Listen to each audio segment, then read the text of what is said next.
राजनीति में अक्सर ऐसा देखा जाता है कि जो लोग जिन्हें बेहद सफल होना था, वो चाहे कुछ फैसलों के कारण या शायद किस्मत का साथ उनके साथ नहीं हुआ, वो शायद अभी तक उतने कामयाब नहीं हो पाए हैं। और कुछ ऐसे राजनेता भी हैं, वो कहते हैं ना कि खुदा मेहरबान तो गधा पहलवान है, वो बहुत बड़े राजनेता हैं, वो बन जाते हैं। आज हम जिक्र करेंगे संजय कबलाना का, एक ऐसे नेता जज्जर जिले के, शायद जो अभी तक डिज़र्व करते थे एमएलए बनने के लिए, लेकिन अभी तक वो बन नहीं पाए हैं। संजय कबलाना की राजनीति पर चर्चा करेंगे, फ़िलहाल की उनकी क्या परिस्थितियां हैं, आगे क्या परिस्थिति है वो रहने वाली हैं। देखिए, कुछ लोग कहते हैं कि संजय कबलाना के फैसलों ने उनके राजनीतिक कैरियर पर उन्हें कामयाब नहीं होने दिया है जहां तक वो होना चाहते हैं।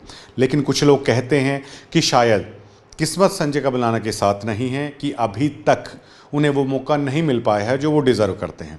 अब अगर आप थोड़ा पीछे जाएंगे, फ़िलहाल संजय कबलाना भाजपा से जुड़े हुए हैं और अभी पिछला विधानसभा चुनाव है उन्होंने वो बेरी से लड़ा था।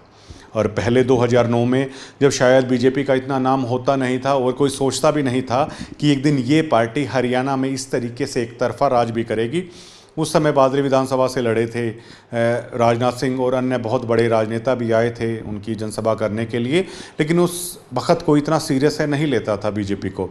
बीजेपी के टॉप 10 में भी हैं और कहा जाता है कि कैप्टन अभिमन्यु ने उन्हें आश्वासन दिया था कि इनेलो में उनके शामिल होने से पहले, कि अभिमन्यु बताया जाता है उस समय जर्मनी में थे और उन्होंने आश्वासन दिया था कि जैसे ही वो बाहर से आएंगे अपना दौरा करके और संजय कबलाना को बीजेपी का प्रदेश अध्यक्ष है वो बनाया जाएगा। लेकिन शायद नियति को और कुछ मंजूर था और शायद संजय कबलाना के जो कुछ निजी लोग थे उन्होंने उन्हें गलत सलाह दी और कहा जाता है कि इसी बीच उन्होंने बीजेपी को छोड़ते हुए इनेलो है वो ज्वाइन कर ली थी।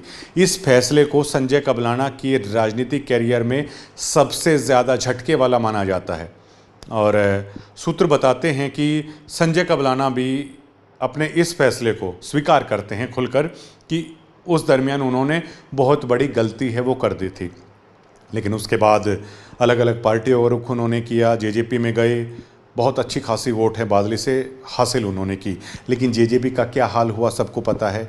इस चुनाव में जेजेपी को छोड़कर बीजेपी में आए और फिर बेरी से चुनाव लड़ा। देखिए, बहुत मजबूत होते हुए भी अब एक सवाल उठता है कि आखिर इतना मजबूत व्यक्ति एमएलए क्यों नहीं बन पा रहा है।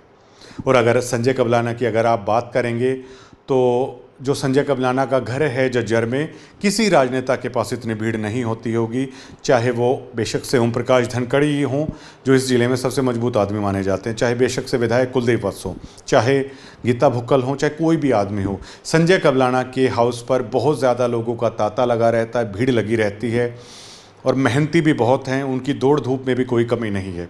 आदमी के हर सुख दुख में शामिल होते हैं। एक उनके निजी फैसले राजनीति में जो गलत हुए और दूसरा जो संजय का गांव है कबलाना, वो उस विधानसभा क्षेत्र में कभी नहीं आया है। हमेशा से ये जिन उनका कभी पीछा नहीं छोड़ता कि वो बाहरी हैं।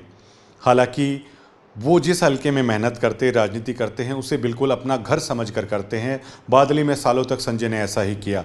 लेकिन जब भी चुनाव आता है केवल संजय के बारे में लोग एक नारा आसानी से लगा देते हैं उनके विरोधी कि ये बाहर के हैं, बाहर से आया हुआ प्रत्याशी है। अब ऐसे में क्या करे कोई राजनेता।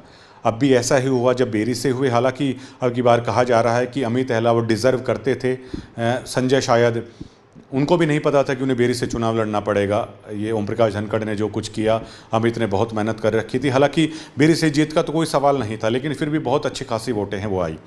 लेकिन फिलहाल अगर संजय की राजनीति को देखेंगे तो ना केवल वो बेरी में सक्रिय हैं, आते जाते हैं, उनकी फेसबुक पोस्ट को अगर आप देखेंगे तो बादली में भी वो सुख दुख में शामिल हो रहे हैं, कई जगह वो जज्जर में भी जा रहे हैं। तो इससे अनायास ही एक सवाल खड़ा हो रहा है कि क्या संजय कबलाना के मन में कुछ ना कुछ चल रहा है, क्योंकि बीजेपी से जुड़े हुए हैं और परिसीमन को लेकर भी चीज़ें चलती रहती हैं। चीज़ें ये भी चलती रहती हैं कि क्या बेरी को रिज़र्व किया जा सकता है। अगर रिज़र्व नहीं किया जा सकता है तो अगर कोई नया हल्का बनता है तो वो किस तरीके से घाटे बादे में गांव हैं वो जोड़े जाएंगे। अगर बेरी को रिज़र्व कर दिया जाता है तो क्या वापस वो बादली में जाएंगे या इधर कोई हल्का बनेगा वहाँ जाएंगे। अगर जज्जर को जर्नल कर दिया जाता है तो क्या वो जज्जर से आएंगे। अब देखिए, जज्जर को अगर जर्नल किया जाता है तो इन परिस्थितियों पर आज हम चर्चा करेंगे। अगर जज्जर को जर्नल अगर मान लीजिए कर दिया जाता है तो संजय कबलाना जानते हैं कि उनका गांव अगर जज्जर में आ जाता है तो जाहिर तौर पर वो यकीनन ये चाहेंगे कि पहली बार कोई ऐसा चुनाव लड़ा जाए जिसमें उनके बारे में कम से कम ये ना कहा जाए कि संजय कबलाना बाहरी हैं, इतना मजबूत होते हुए भी। तो जाहिर तौर पर उनका भी मन करेगा हर प्रत्याशी की तरह कि पहली बार ये चीज़ उनके दामन से कहीं ना कहीं हटेगी, क्योंकि अधिकतर चुनाव में उनकी राजनीति में केवल यही चीज़ साफ करने में उनकी मेहनत जाया जाती है कि मैं बाहरी नहीं हूँ, मैं आप लोगों के बीच में हूँ। और लेकिन इसमें सबसे बड़ी दिक्कत क्या आती है कि अगर जज्जर जनरल हो जाता है तो ओम प्रकाश धनखड़ के बारे में भी ये कहा जा रहा है कि वो भी फिर जज्जर सीट को चाहते हैं। अब अगर जज्जर संजय को नहीं मिलती है तो चाहे वो बादली जाएं, चाहे वो बेरी जाएं, कहीं से भी जाएं, तो जीत की उतनी संभावना नहीं दिखती है। बेशक से कोई से ना स्वीकारे, लेकिन ये बात सच है और संजय कबलाना भी जानते हैं कि वो मुश्किल हो जाएगी जीत के लिए। और ऊपर से बेरी में बिल्लू कादियान बहुत एक्टिव नज़र आ रहे हैं। नीलम एलावत कादियान की नाराज़गी संजय कबलाना को लेकर ओम प्रकाश धनखड़ के सामने खुलकर सामने है वो आई है। और अमित ने बहुत मेहनत कर रखी है और आज भी अमित हैं वो सक्रिय हैं। और कहा ऐसा जा रहा है कि चुनाव से ऐन पहले उन्हें बीजेपी में शामिल किया जा सकता है। निर्दलीय जितनी वोट उन्होंने ली हैं और बीजेपी जैसे कि जानी जाती है, पिछली बार राव नरबीर की टिकट काट दी थी, अब की बार राव इंद्रजीत की नाराजगी के बावजूद उन्हें लेके उन्होंने जीता। हो सकता है कि अमित अहलावत दोबारा से बीजेपी में आएँ और अगर उन्हें टिकट दी जाती है तो उनकी जीत के लिए शायद डॉक्टर अभीर कादियान शायद अब राजनीति के अपने अंतिम पड़ाव पर हैं, उनका जीतना मुश्किल नहीं होगा। तो ऐसे में संजय फिर कहाँ जाएंगे, ये बहुत बड़ा सवाल खड़ा हो रहा है। तो अगर बेरी नहीं अगर उन्हें मिलती है और जज्जर अगर वो सोचेंगे तो बीजेपी से आखिरकार वो कैसे पॉसिबल हो पाएगा। तो ये भी संभावना है वो बन सकती है कि संजय फिर और किसी पार्टी का दामन है वो थाम सकते हैं।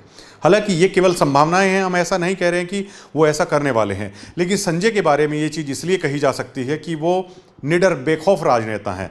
जब एक देखिए एक राजनेता जिसका गांव भी नहीं लगता बादली में उसने राजनीति की और नाक को चने चबवाए, ओम प्रकाश धनखड़ हो चाहे कुलदीप वत्स, बहुत मेहनत है उन्हें करनी पड़ी संजय कबलाना के मुकाबले में। बेरी में आप देख लीजिए कि कुछ ही दिन का समय मिला था, इतनी अच्छी वोटें हैं उन्होंने यहाँ पर हासिल कर ली। तो संजय अगर जज्जर जनरल होता है, उनका गांव उसमें आता है और अगर बीजेपी से नहीं मिलती है तो यकीनन वो स्टेप और किसी पार्टी का भी है वो यहाँ से उठा सकते हैं। वो पार्टी कांग्रेस भी हो सकती है, वो पार्टी इनेलो भी हो सकती है। हालांकि ये भविष्य के गर्भ में है, लेकिन हमें ऐसा लग रहा है कि संजय कबलाना का राजनीति में जितना संघर्ष, जितना उन्हें तपना था, वो शायद अब अंतिम पड़ाव में है। और हमें ऐसा नज़र आ रहा है कि अब की बार उनका गांव किसी हल्के में अगर लग जाता है तो शायद वो डिज़र्व करते हैं अब की बार कि एक बार तो उन्हें कम से कम चंडीगढ़ है वो जाना चाहिए। दोस्तों, आप क्या सोचते हैं संजय कबलाना की राजनीति को लेकर? जो हमने कुछ अपने पॉइंट ऑफ व्यू रखे हैं कि संजय को अगली बार कहाँ से लड़ना चाहिए, उनकी कितनी संभावना है बेरी से दोबारा आने की है या नहीं है, और अगर जज्जर जनरल हो जाती है, उनका गांव आ जाता है, तो उन्हें कहाँ से राजनीति है करनी चाहिए? ये बहुत बड़ा सवाल है वो उठ रहा है। आप 90 डिग्री को कमेंट के माध्यम से आप ज़रूर बताइएगा। शुक्रिया।